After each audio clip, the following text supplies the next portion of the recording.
नमस्कार विद्वान साथियों, मैं दुर्गे विश्वकर्मा स्वागत करता हूँ फ्री एग्जाम्स में। दोस्तों, वीडियो शुरू करने से पहले मैं आपको बताना चाहता हूँ हमारे कई पेड ग्रुप चलते हैं। अगर आप इन पेड ग्रुप को लेना चाहते हैं तो नीचे दिए गए नंबर पर कॉल कर जानकारी प्राप्त कर सकते हैं।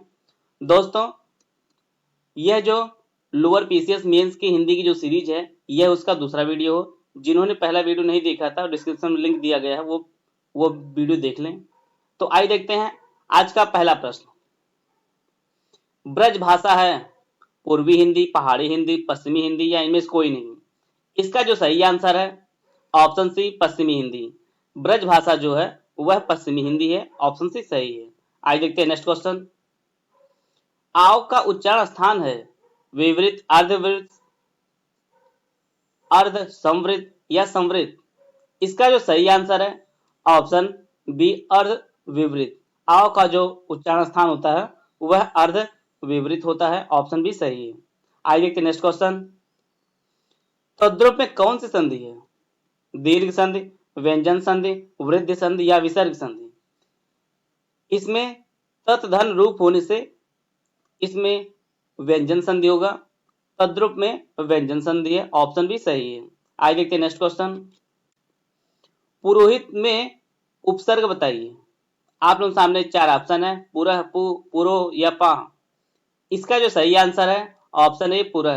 पुरोहित में पुरह उपसर्ग है। ऑप्शन ए सही है। आइए देखते हैं नेक्स्ट क्वेश्चन। हर घड़ी शब्द में कौन सा समास है? कर्मधारय, बहुव्रीहि समास, अव्ययी भाव समास, तत्पुरुष समास। इसका जो सही आंसर है ऑप्शन सी अव्ययी भाव समास।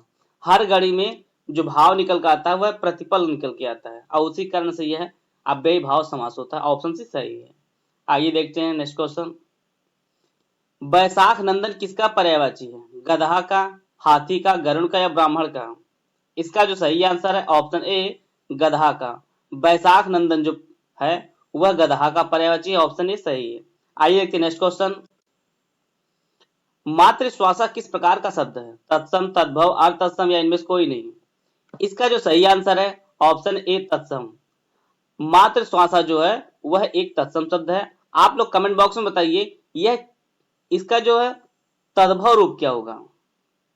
आइए देखते हैं नेक्स्ट क्वेश्चन।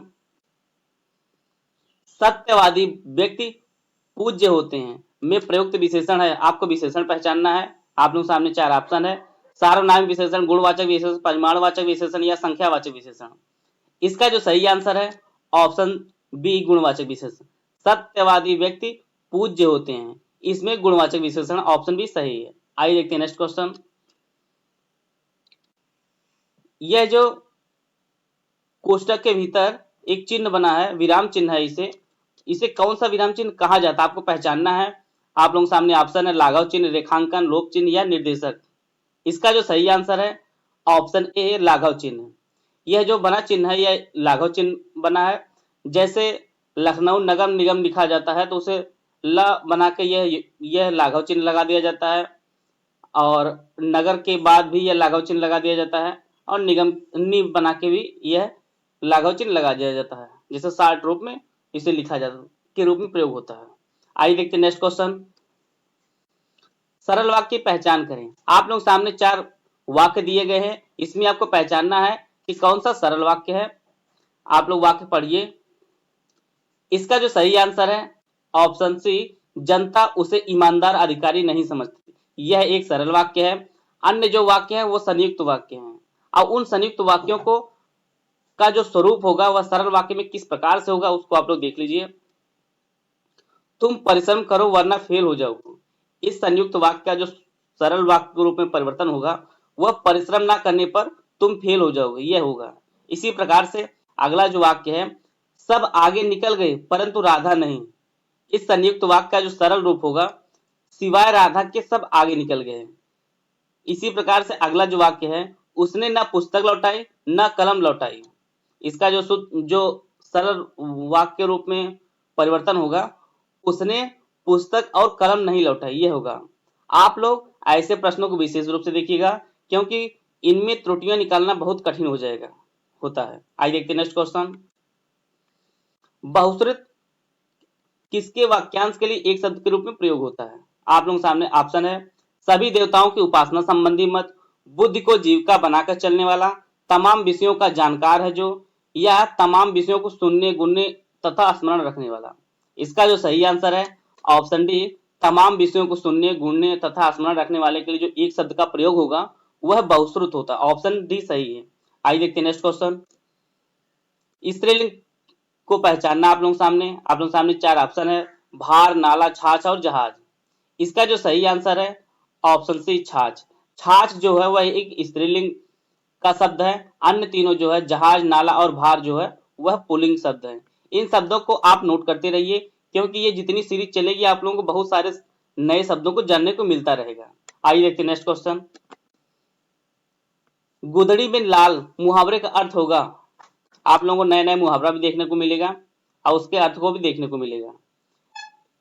पहला ऑप्शन है गरीबी और गुण साथ साथ होना, बखेड़ा खड़ा करना, कहीं का ना रहना, थोड़े में बहुत कुछ कहना।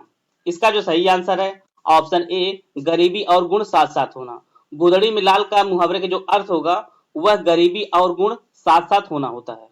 इसका ऑप्शन ए सही है। आइए देखते हैं नेक्स्ट क्वेश्चन। 8 कनौजिया 9 चूल्हे, सही अर्थ बताइए आप लोग। अलगाव की स्थिति, अपने आप मुसीबत मोल लेना, निर्द्वंद, हालात में मुसीबत, हर हालत में मुसीबत।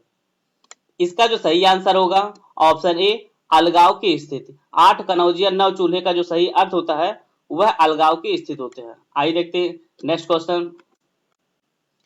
यह एक पूरे वाक्य को कई भागों में विभाजित किया गया है, आपको उसे संयोजित करना है। आप लोगों के सामने चार ऑप्शन दिए गए, आप लोग इसको संयोजित करने की कोशिश करिए। इसका जो सही आंसर है ऑप्शन ए, इसका सही आंसर है।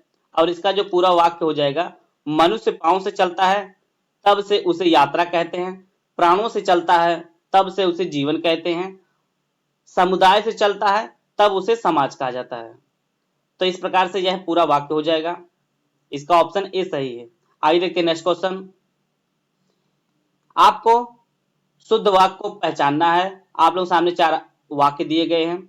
इन दिनों में कोरोना का बहुत जोर है, उसके गले में मोती की माला है, घड़ी में 5 बजा है, माता पिता के आज्ञानुसार चलो। इसमें जो शुद्ध वाक्य है वह ऑप्शन डी, माता पिता के आज्ञानुसार चलो। यह शुद्ध वाक्य भी है और यही सर्वथा सत्य भी होता है और यही सही भी है। और इसमें जो जो त्रुटियां उनको देख लीजिए। इन दिनों में कोरोना का बहुत जोर है, इसमें होना चाहिए इन दिनों कोरोना का बहुत जोर है। और इसी प्रकार से उसके गले में मोती की माला है, इसका जो शुद्ध रूप होगा उसके गले में मोतियों की माला है। और इसी प्रकार से घड़ी में 5 बजा है, इस अशुद्ध वाक्य का जो शुद्ध रूप होगा वह घड़ी में 5 बजे हैं, यह होना चाहिए।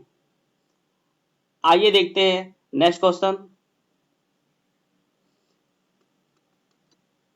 उदंत मार्तंड समाचार पत्र के बारे में विचार कीजिए। यह आपके सामने 4 कथन दिया गया है और 4 विकल्प दिया गया है। पहला कथन है, यह हिंदी का पहला समाचार पत्र है, इसका प्रकाशन मासिक होता था, इसका प्रकाशन 1826 से शुरू हुआ, इसके संपादन भारतेंदु हरिश्चंद्र थे। आप लोगों के लिए मैंने एक विशेष प्रकार का प्रश्न बनाया है, एक ही प्रश्न के अंदर सभी तथ्य को इंक्लूड कर दिया है। आप सभी प्रश्न पढ़िए और आप आंसर देने की कोशिश करिए। इसका जो सही आंसर है ऑप्शन सी, इसका सही आंसर है। इसमें जो 2 कथन है, पहला और तीसरा जो कथन है वह सही है कि यह हिंदी का पहला समाचार पत्र था और इसका जो प्रकाशन वर्ष था वह 1826 से शुरू हुआ, परंतु यह एक साप्ताहिक समाचार पत्रिका थी और इसके जो संपादक थे वह जुगल किशोर जी थे। आइए देखते हैं इसकी व्याख्या हम लोग देख लेते हैं थोड़ी से, जिसे आप लोग नोट कर लीजिएगा। हिंदी का प्रथम पत्रिका उदंत मार्तंड 30 मई को 1826 में कानपुर के एक निवासी थे जिनका नाम जुगल किशोर जी था। उन्हीं के संपादकत्व में कलकत्ता से प्रकाशित हुई थी और इसका जो प्रकाशन होता था वह साप्ताहिक होता था। और 30 मई को आधार मानकर राष्ट्रीय हिंदी दिवस, पत्रकारिता दिवस मनाया जाता है भारत में। और यह जो उदंत मार्तंड था इसमें खड़ी बोली का मध्यदेशी भाषा के रूप में उल्लेख किया गया था। आप लोग को जो भी चीजें जानकारी नहीं थी वो चीज आप लोग नोट कर लिया करिए। आइए देखिए नेक्स्ट क्वेश्चन। कामायनी में प्रयुक्त प्रतीकार्थों का मिलान कीजिए। आप लोग सामने एक तरफ पात्र, मन, कुमार, श्रद्धा और ईड़ा है और दूसरी तरफ प्रतीक, मन, हृदय, मानव और बुद्धि है। इसको आपको मिलाना है। आप लोग सामने 4 ऑप्शन हैं। मन का संबंध मन से है, कुमार का संबंध मानव से है, श्रद्धा का संबंध हृदय से है और वहीं पर ईड़ा का संबंध जो है वह बुद्धि से है। तो आप लोगों को पता चल गया होगा आंसर कौन सा विकल्प सही है। इसका जो बी वाला विकल्प है वह सही है। आइए देखते हैं नेक्स्ट क्वेश्चन। ये सभी प्रश्न बनाए गए हैं और इनको आप लोग विशेष रूप से ध्यान दीजिएगा। छायावाद के वृहद त्रयी में कौन शामिल नहीं है? सुमित्रानंदन पंत, जयशंकर प्रसाद, सूर्यकांत त्रिपाठी निराला या महादेव वर्मा? इसका जो सही आंसर है ऑप्शन डी महादेव वर्मा। छायावाद के वृहद त्रयी में कौन शामिल नहीं है? तो वह महादेव वर्मा जी शामिल नहीं है। और जो सुमित्रानंदन पंत, जयशंकर प्रसाद और सूर्यकांत त्रिपाठी निराला, इनको छायावाद के ब्रह्मा विष्णु महेश भी कहा जाता है। आइए देखते हैं नेक्स्ट क्वेश्चन। सब का अर्थ बताइए। आप लोग सामने 4 ऑप्शन है। इसका जो सही आंसर है ऑप्शन डी लाश रात। सब का अर्थ होता है लाश और सब का अर्थ होता है रात। ऑप्शन डी सही है। आइए देखते हैं नेक्स्ट क्वेश्चन। भ्रामक का विलोम बताइए। श्रांत, सुषाद, उद्भ्रांत या निश्चयात्मक? इसका जो सही आंसर है ऑप्शन डी निश्चयात्मक। भ्रामक का विलोम निश्चयात्मक होता है। ऑप्शन डी सही है। आइए देखते हैं नेक्स्ट क्वेश्चन। पार्टिकुलर्स का हिंदी में अर्थ बताइए। व्यवरा विवरण, संलग्नक, अवर्गित, आद्य अक्षर। इसका जो सही आंसर है ऑप्शन ए व्यवरा विवरण। पार्टिकुलर्स का हिंदी में जो अर्थ होगा वह व्यवरा विवरण होगा। ऑप्शन ए सही है। आइए देखते हैं नेक्स्ट क्वेश्चन।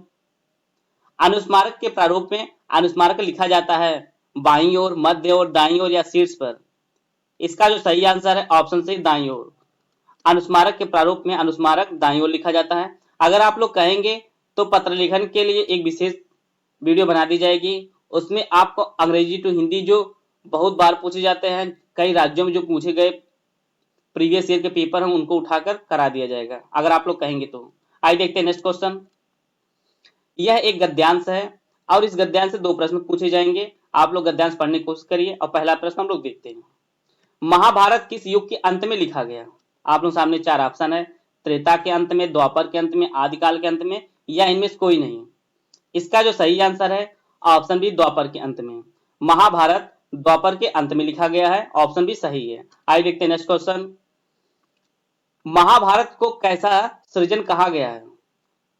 सुखांत सृजन, प्रसादांत सृजन, दुखांत सृजन या सुखांत दुखांत सृजन? इसका जो सही आंसर है ऑप्शन सी दुखांत सृजन। महाभारत को दुखांत सृजन कहा गया है। ऑप्शन सी सही है। वीडियो अगर आपको अच्छे लगे तो आप लाइक कर सकते हैं। अगर आपका कोई सुझाव हो तो आप लोग कमेंट बॉक्स में जरूर दीजिएगा। वीडियो को पूरा देखने धन्यवाद। जय हिंद, जय भारत।